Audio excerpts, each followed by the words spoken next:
Well, number one, in order to have quality of work, it doesn't necessarily mean you have to have, a massive quantity of people all the time. It's having the, attracting the right stakeholders, attracting the right type of people that want to tackle the problems. But number two, again, this whole process is very democratic and very free market oriented. In other words, if you're truly working on something that has value and it makes sense, you are going to attract the right people to come work at it with you.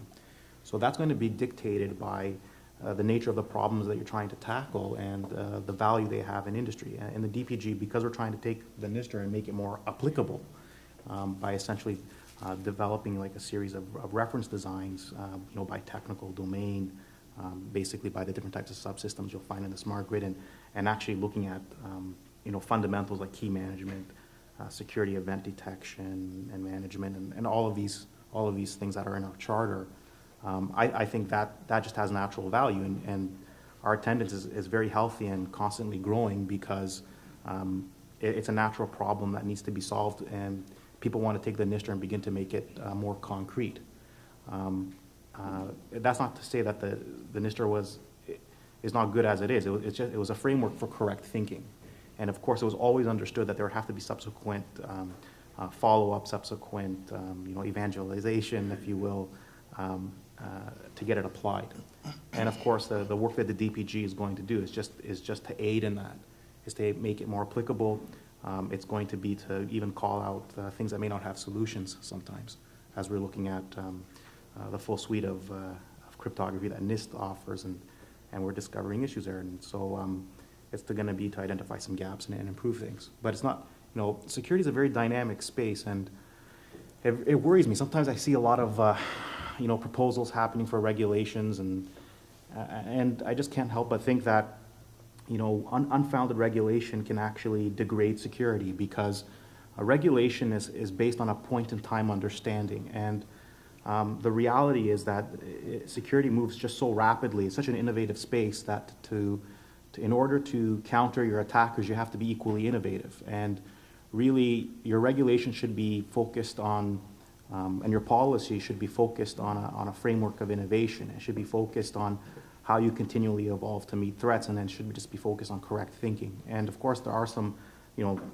can have some fundamental absolutes there, but the work that the DPG will be doing is going to be more along the lines of principles, which is we teach you how to think for yourself, how to correctly design, and then therefore that gives you the innate ability to counter anything, because I've taught you how to think correctly. And that's really what you want to do. Yeah, let me just a couple more on. There were on the list at the time when I left NIST 450 that were in the CSWG. There really was a core group of about 100 people who did the bulk of the work, but the nice point was everybody could participate, and there is a Twiki site. I'm sure somebody has a copy of that. It's dreadful. It's very long, and anybody who wants to participate, all of the working groups, the subgroups, the teams are listed on the Twiki site. They have teleconferences. Anybody can listen in. Your participation is entirely up to you, and please participate. Some people get on and say, well, I couldn't work because I've got my full-time job, but I do want to know what's going on. It's available to everybody, and as Daniel said, I think that's really important that you get involved.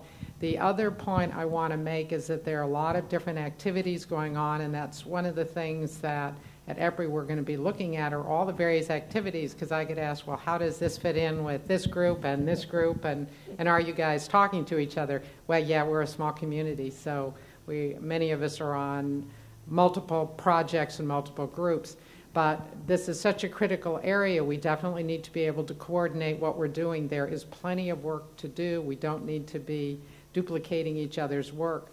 And to move forward, as Daniel said, this is such a fascinating area where you bring together communications, IT, and the electric sector with different life cycles, different really approaches. How do we get all of these people together and work and move forward to secure our grid, and particularly when we move forward to a smart grid?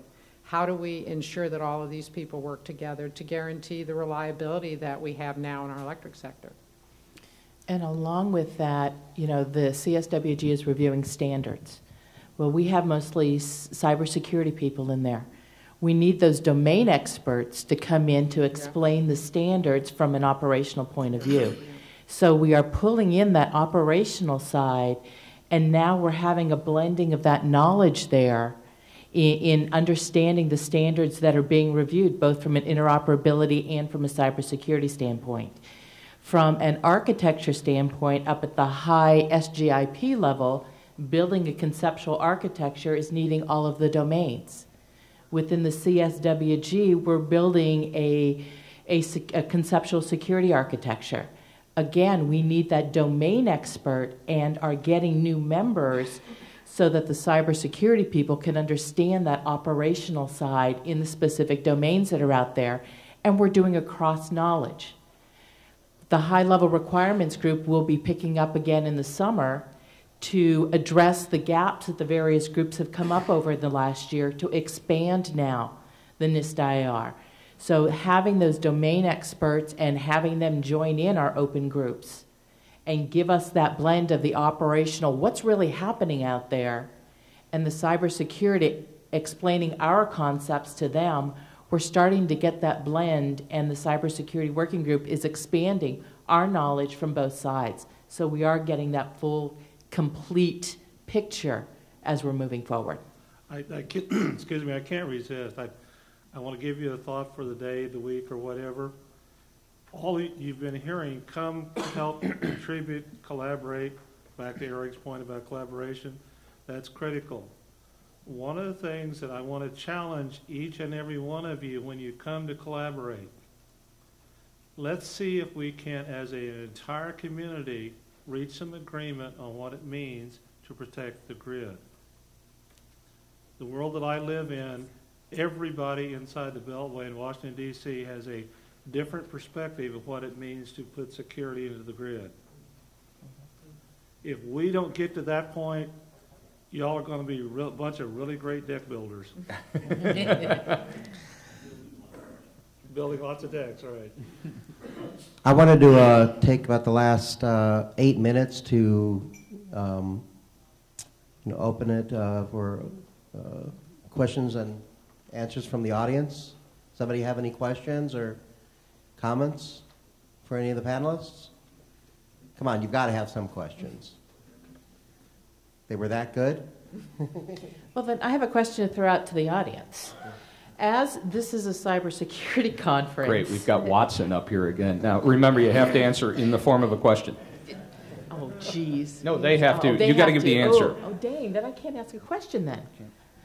All right. Well, how many of you are actually going out into your operational environment and learning what they do? Putting cybersecurity, your security background aside, and looking from the operational business side and sitting down with those engineers to understand what they do and why they do it and what they think is at risk with information and assets. So how many of you are actually trying to go out and take the tours and understand what that business side is doing? And I'm not sure how you can answer that back in the I'm not sure you really want to show of hands there, because I think the number's not going to be nearly as high as folks would hope. True. So in your spare time, add another little task to go out and then find out what the company, what the utility, where those assets are and what they are, and understand what they think their risk is to better enhance your whole security program. It's not just the technology, but it's people, processes, and technology to protect the whole environment. And even if you have to remove security from your vocabulary and use the term risk and protecting assets, change your vocabulary a tad bit. Andy, name, rank, and serial number.